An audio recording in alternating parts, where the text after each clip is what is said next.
Hey, everybody, and welcome back to the Unstoppable podcast. I'm your host, Diana Chen. I'm joined today by my co-host, Matthew Gould, co-founder and CEO of Unstoppable Domains, and our guest, Camila Russo. She is the founder and editor of the Defiant, as well as the host of the Defiant podcast, author of The Infinite Machine, and previously was a Bloomberg News reporter covering markets in New York, Madrid, and Buenos Aires.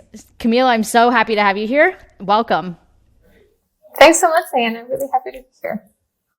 So to kick us off, I'm just curious, how did you originally get interested in crypto?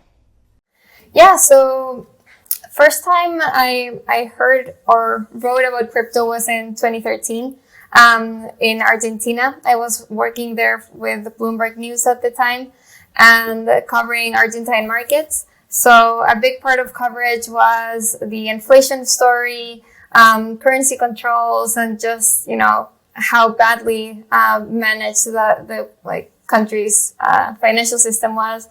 And so I heard from a colleague that there was this kind of like internet money that was becoming more popular in Argentina for people to protect against inflation. So I thought that was interesting and pitched this story to my editors at Bloomberg at the time. And like half of them hadn't heard about Bitcoin. The other half thought it was a scam and that we shouldn't be writing about it. I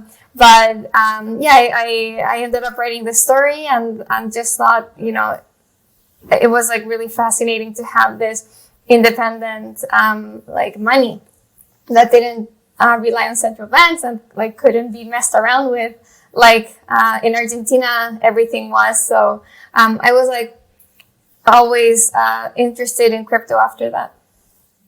Got it. And so just to give people a little bit of context, take us back timeline-wise around what year was all of this happening? I guess a bit of background. I'm originally from Chile, from Santiago. I started my career in journalism at a newspaper in Chile. But then after a year there, I got kind of bored of being in a small country and wanted to work at a big media company in the US. So I applied for a master's in different journalism schools and got accepted into Northwestern University, which has a really good journalism school. So from there, I got interested in financial journalism for the first time, which I never thought I would. I got into journalism because I like writing and kind of history and telling stories, but not because I like numbers. But then I found at McGill that covering markets and financial journalism gives you a more concrete way of a more objective way of telling a story. So I thought that was really interesting. And so I applied for an internship at Bloomberg News and got it in New York, and then was hired at Bloomberg then. This was 2010, I think, was the internship. So, I started there at Bloomberg News in New York in the emerging markets team, and then was sent to Buenos Aires, 2012, I think. And so, I was there in Argentina for the next 4.5 years. Then I asked to go to Madrid to cover European stocks, but that was really boring after covering volatile, crazy Argentine markets. So I was a little bit tired of doing that, and so I had the chance to go back to New York in 2017 to join a new team that Bloomberg had created. The Markets Live team, which was a small group of longtime reporters and asset managers writing about what was going on in macro markets, kind of real time, blogging about it. So I joined that team, and being 2017, obviously, everything was everyone wanted to know about Bitcoin and crypto. So I took the opportunity to write about Bitcoin again after kind of that one time in 2013. And just started blogging about it for Markets Live, but then whenever Bitcoin was in the headline, it immediately went to the most read on Bloomberg. So editors wanted more crypto content, and so I started just covering crypto on a day-to-day basis, and it became kind of my second job.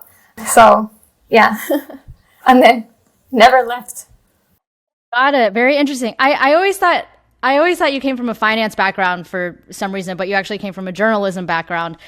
So when you first started learning about crypto, or writing more about crypto in 2017, how did you go about learning about it, or what were some of your best resources as you were doing research to write all of these pieces about crypto? I think like same thing as with like traditional finance. Doing lots of interviews with like firsthand sources. I think my first story was on the ICO boom, and I remember kind of not really understanding what these new coins were. Like, were they like Bitcoin? What's Ethereum? Like, I had no idea.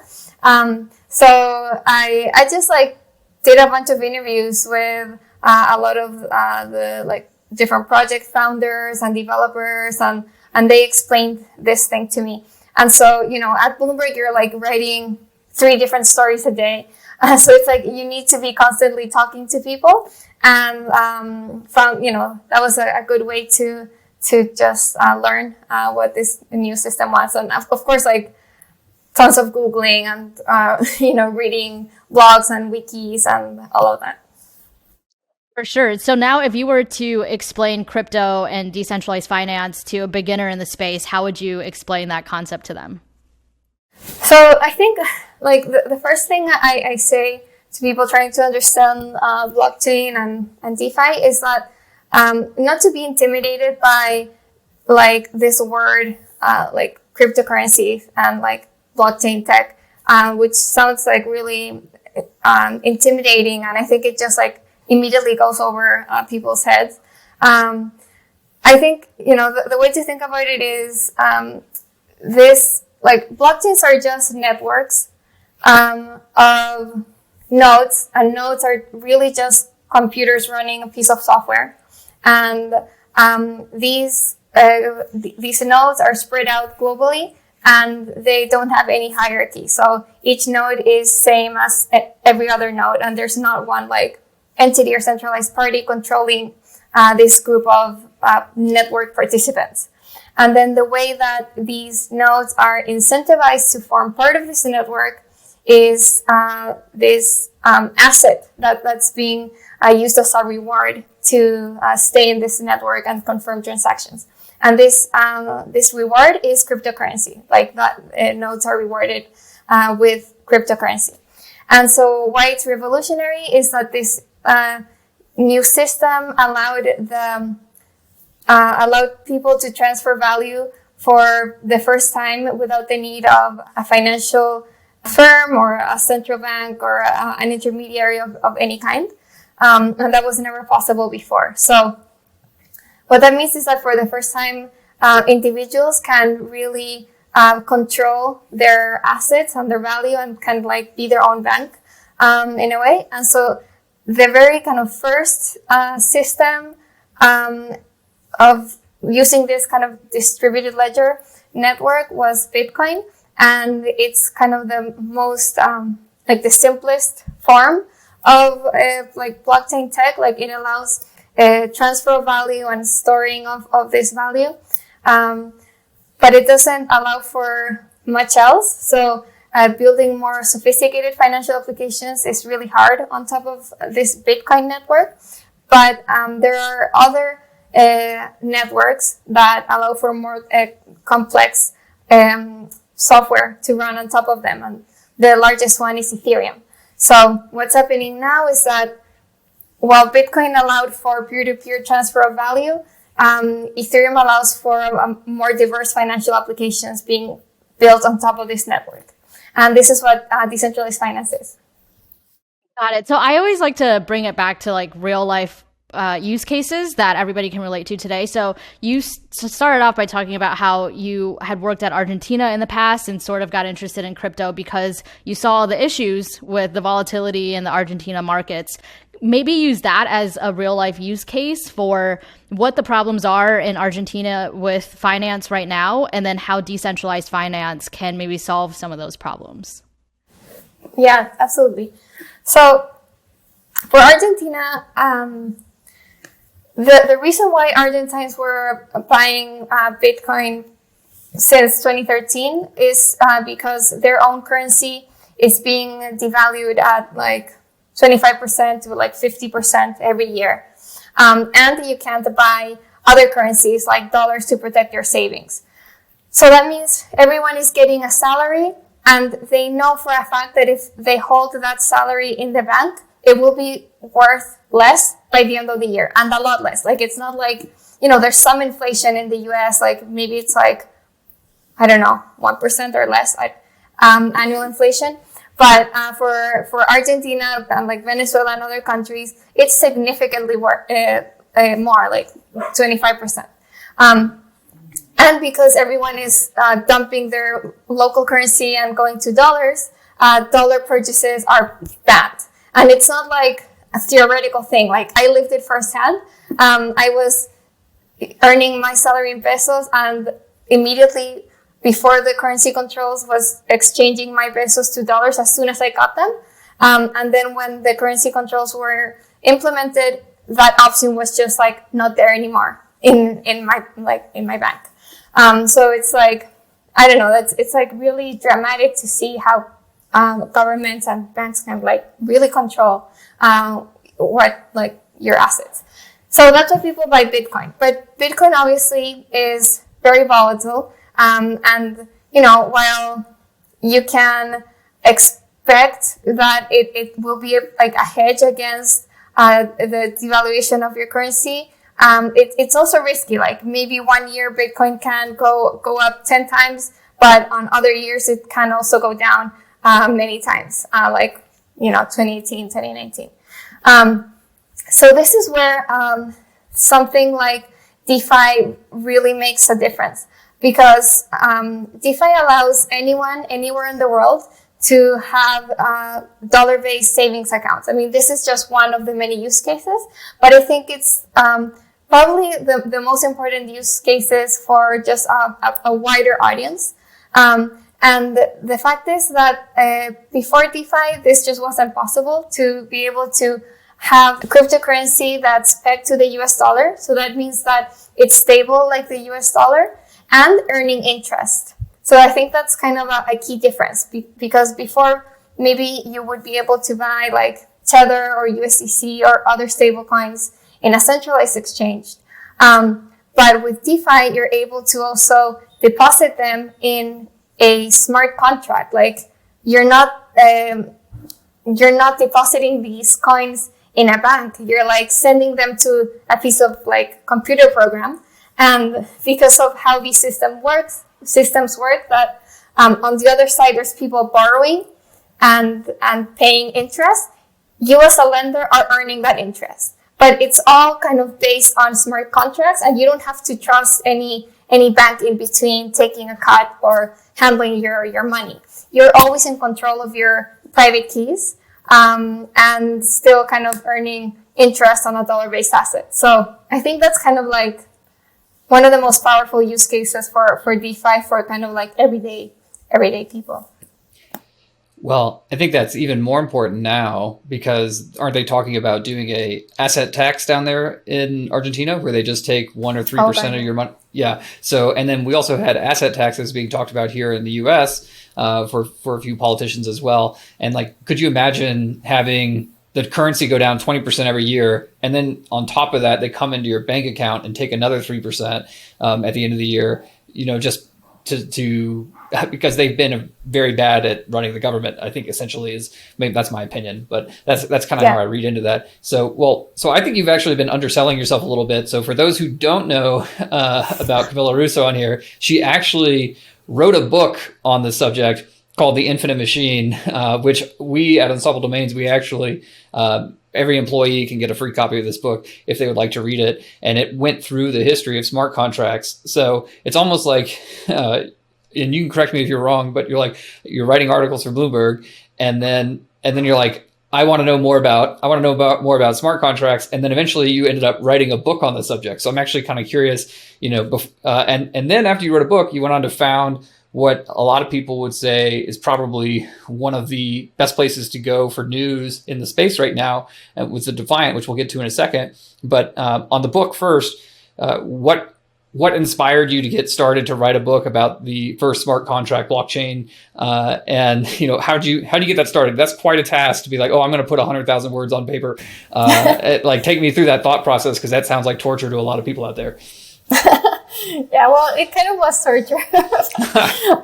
No, not really, but it was really hard. Anyways, I had always wanted to write a book. I never thought I would do it on something as kind of complex and just technical as blockchain network.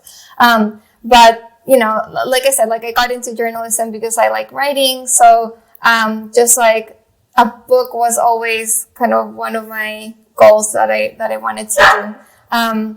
I also had kind of my idea of what I wanted this book to be like. I think after reading In Cold Blood by Truman Capote, I was like, oh wow, you can have nonfiction read like fiction, read like a story and have it be as compelling as a novel.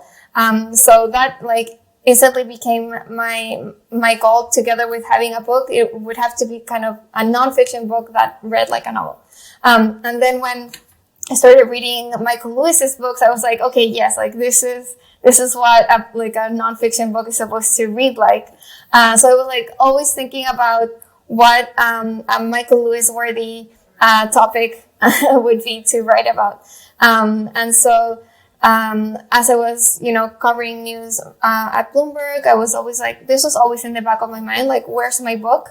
And with crypto, it was the first time that I felt that it's something that's interesting enough to write a book about, and B, it's something that kind of where I could make a contribution. Because for Argentina, I felt like it wasn't the place to be writing a book. Sorry about that. So, because it's we'll edit all this. Yeah, take your time. Okay. If you need to go say hey to the dog, no big deal. We'll wait through. I felt with Argentina, it wasn't my place to write a book on that, because I don't know, I had been just covering this long and complicated history for just a couple of years, while at the same time there were so many incredible veteran journalists who were Argentines themselves and who had they had spent their whole careers covering this. So it just didn't feel like it was my story to tell. But with crypto, everyone is new, and it just felt I'm as capable as anyone else to write a book on this.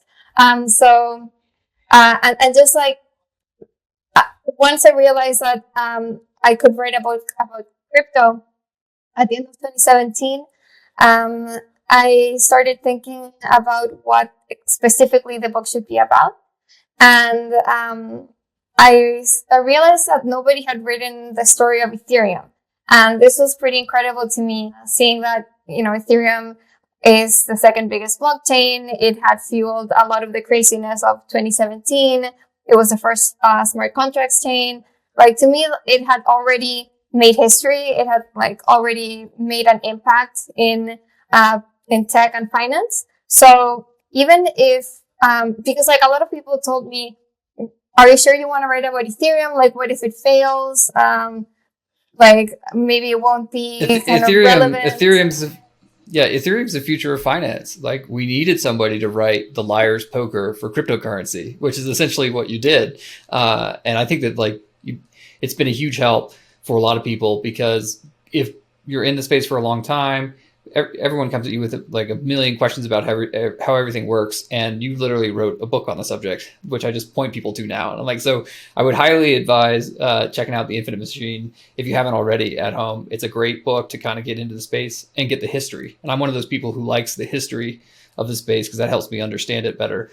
So I really do appreciate the work that you've put into it. And then after you wrote a book, you went on to found the Defiant, which is on Substack, and it's actually it's interesting because you're building basically a new direct to consumer media platform, right? Like you're going direct to consumers. Consumers can subscribe to you on Substack, and they can incentivize you. They can pay you through that way instead of having to write articles for some other company that then posts them for you.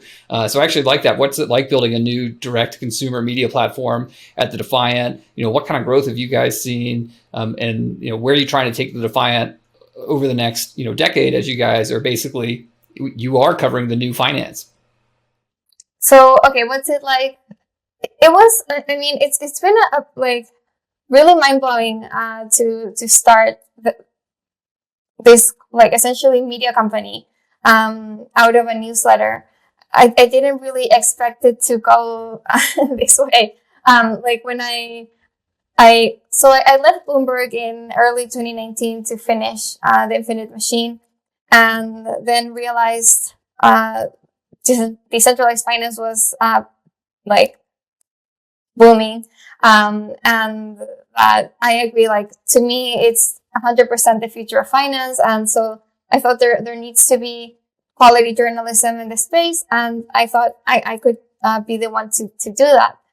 So I started the Defiant newsletter on Substack, June 2019, thinking it would be like a part-time thing, that I would be, like a freelance journalist covering tech and finance, and then, having this kind of newsletter on the side, just, covering the main things that happened in DeFi. But it quickly became, my full-time job to be running the Defiant, because just so much was happening in DeFi. Like it was taking longer and longer to put everything in this like daily newsletter, and it was super complicated. So it took time to kind of research and talk to the different people and like really understand what was happening. And also like I just was fascinated by the space. Like I saw a huge opportunity there. Like I kind of very quickly realized there's more to, there's a lot more potential here. It's kind of worth, my time to just like build this out.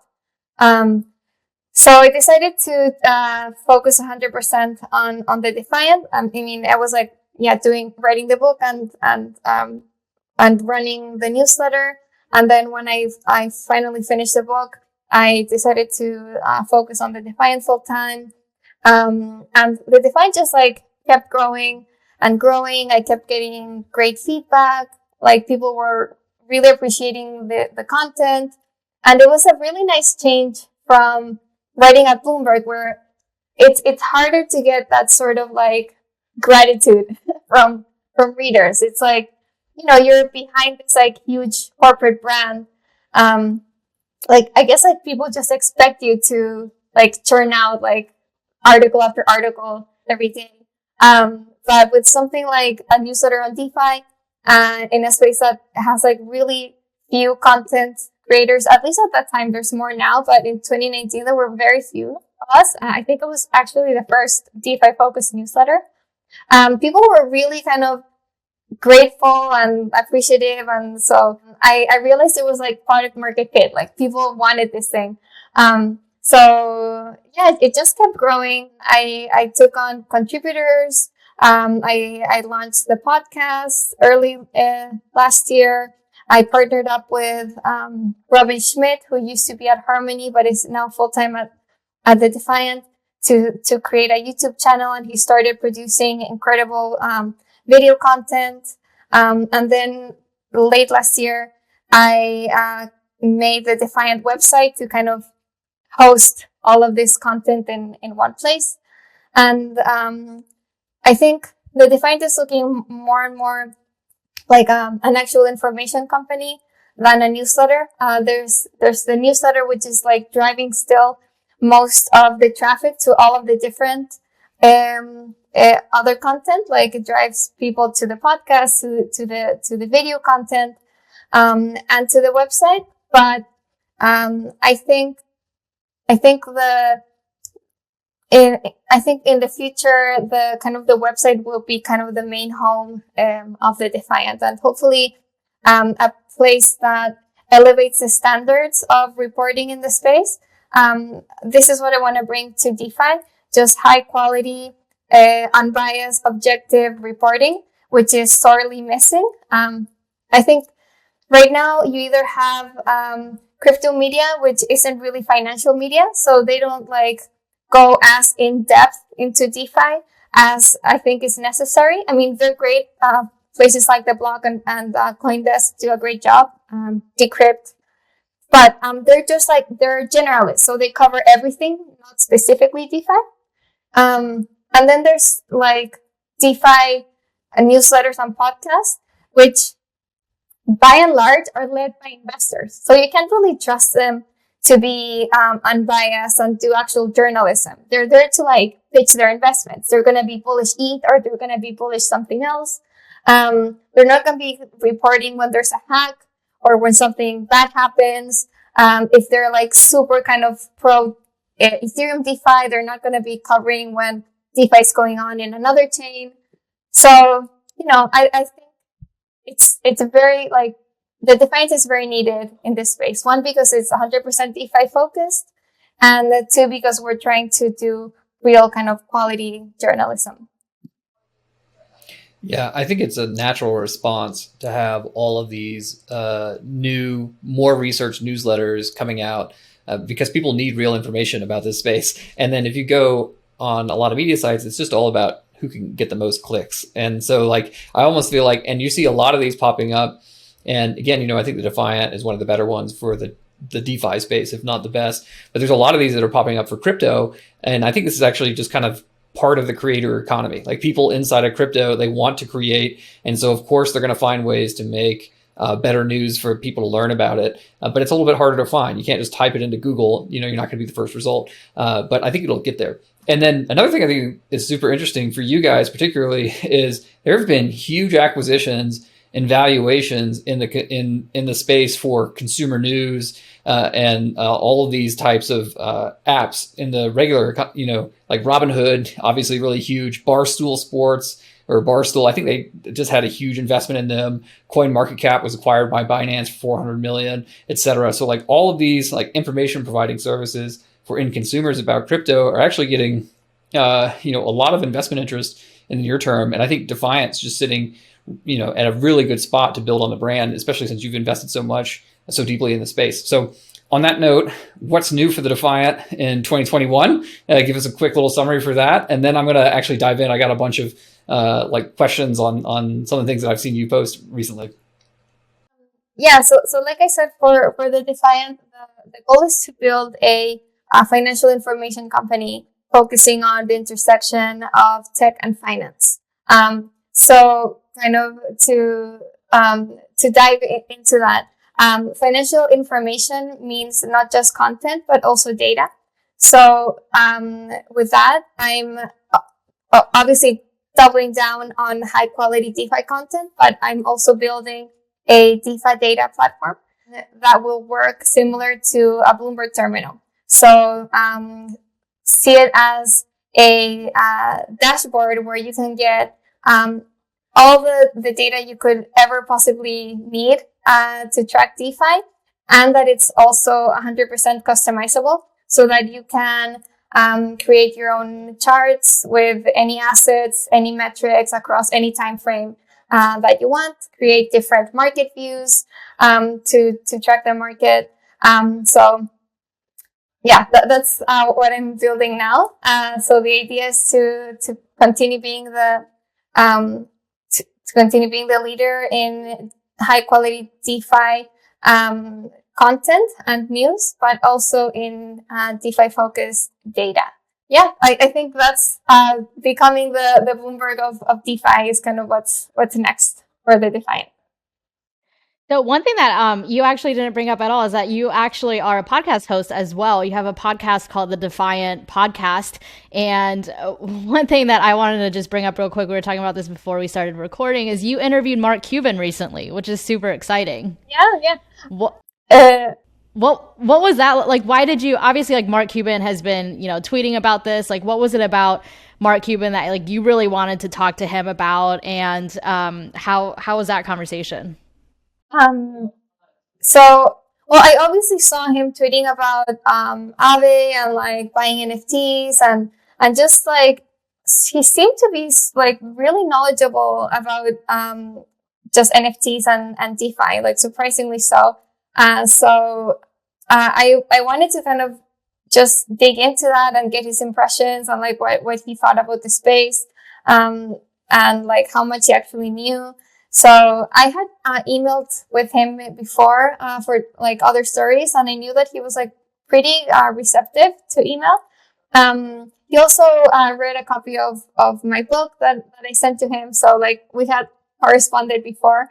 So I just like said, okay, I'll just try and see if he bites. And he like instantly responded, yeah, like I'm a subscriber to the Defiant. I'll absolutely go on your podcast. So we recorded like a few days after that email, and we talked about kind of what he was seeing in DeFi, and I just like started the conversation by clearing up this this kind of like, I guess like a misconception that there was of him, that he was like a Bitcoin or like crypto skeptic, because he's made like a lot of comments like criticizing Bitcoin or like questioning its value. So I wanted to clear that up. And it turns out that he is 100% a crypto bull, but he just doesn't see Bitcoin as a means of payment, which I think, you know, is totally valid assessment. But what he's kind of really bullish about is actually Ethereum and the ability of having smart contracts and how smart contracts can lead to different financial applications. And then what he's like really crazy about is actually NFTs.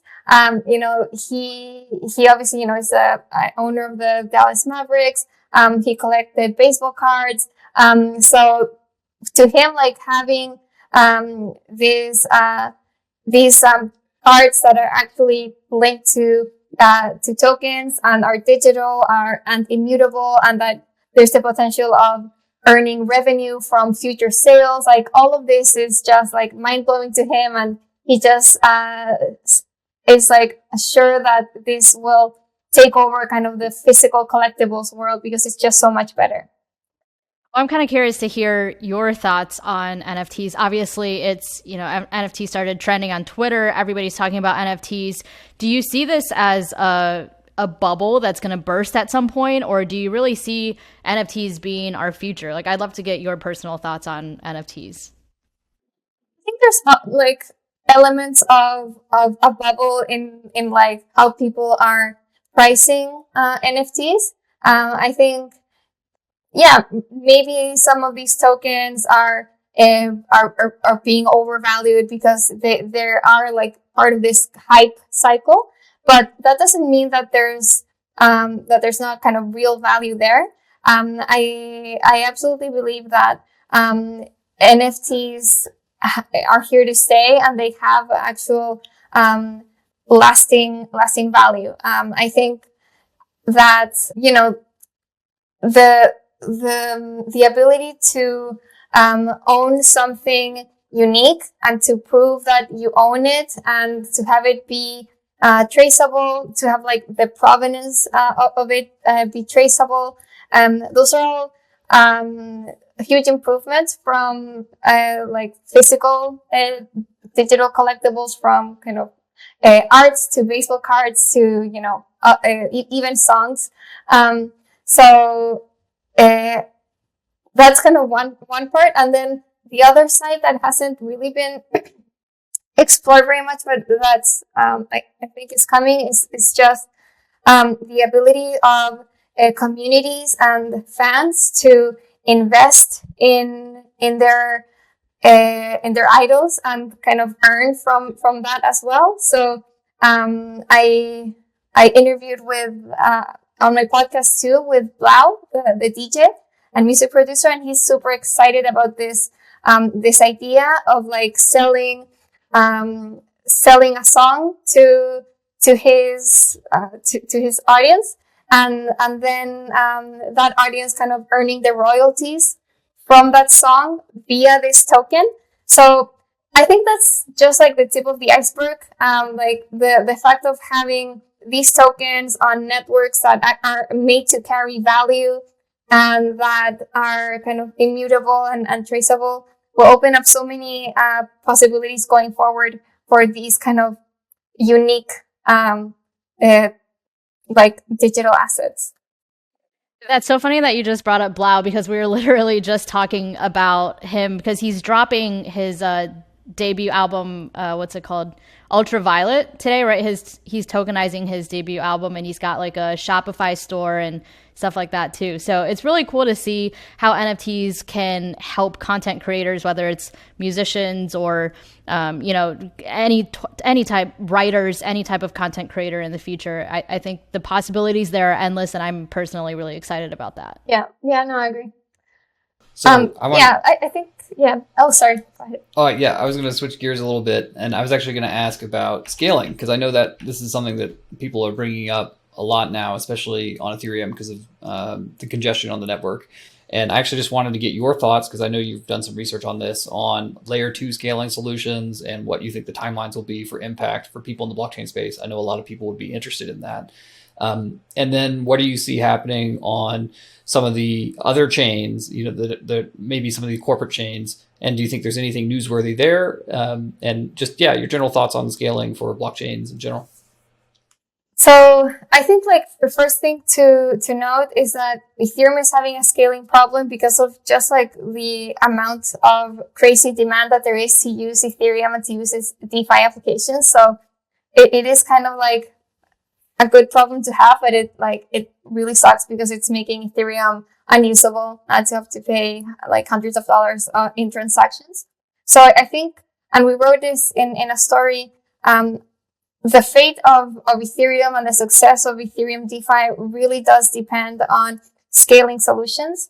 And ETH2 is supposed to be the answer to this, but that's many years away. So layer 2s are kind of the bridge to get there.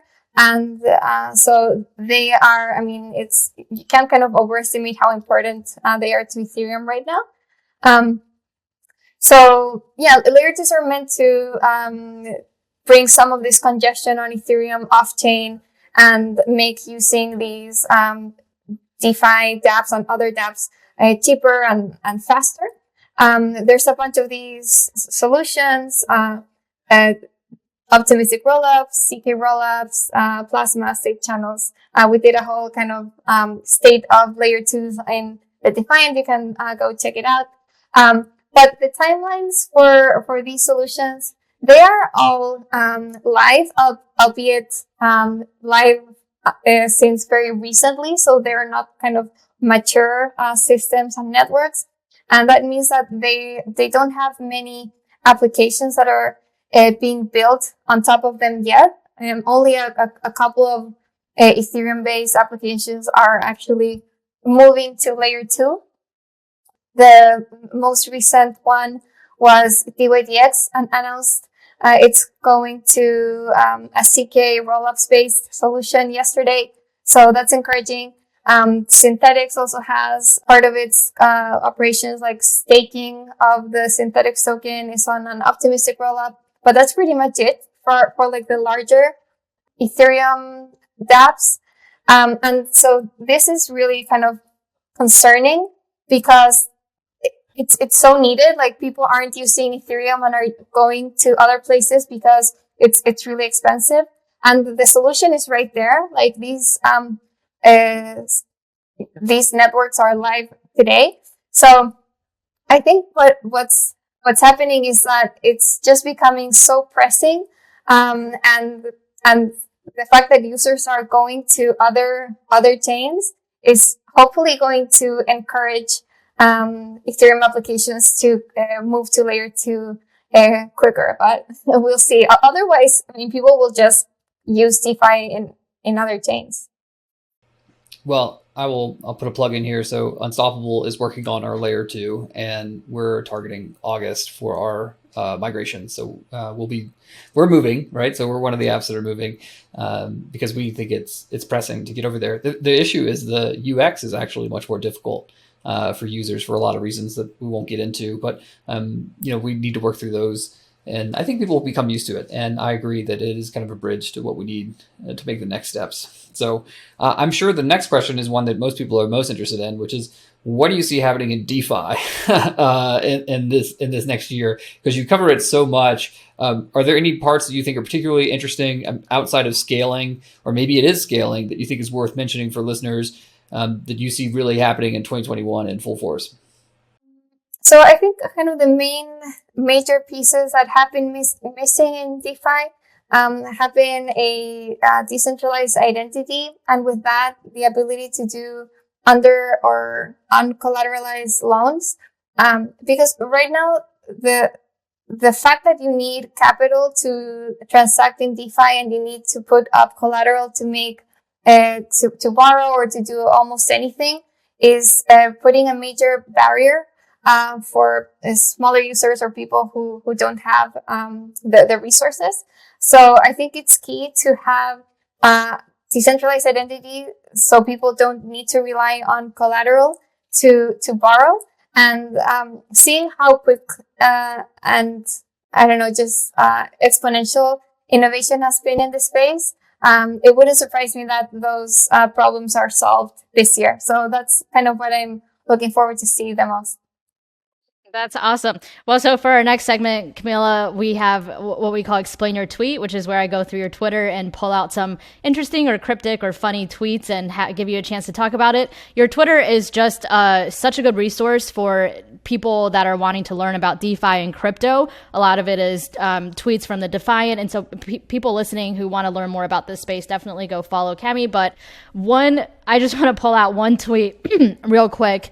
This is sort of a funny one that people have been talking about a lot. So Dogecoin is something that has been trending lately. And you tweeted, this was, back on February 17th. So about a week ago, you tweeted, dissecting Doge meme economics in today's Defiant news. Every single price spike corresponds to a Twitter trend. Talk more about that and what you were talking about there. Yeah, so this was a story from one of my reporters, Dan Kahan, and we were talking about kind of how funny Doge was and this whole kind of Wall Street bets movement, and how much just like the market seemed to be moved by memes, and like the difference between memes and fundamentals, and if there was a difference. And so this story was kind of exploring that. We looked at Doge fundamentals and what kind of actually was going on a on-chain level, like number of addresses, number of transactions, and everything was pretty stable. Like there was nothing there to really explain the huge bump in Dogecoin this year. So because of fundamentals, Doge shouldn't be doing anything.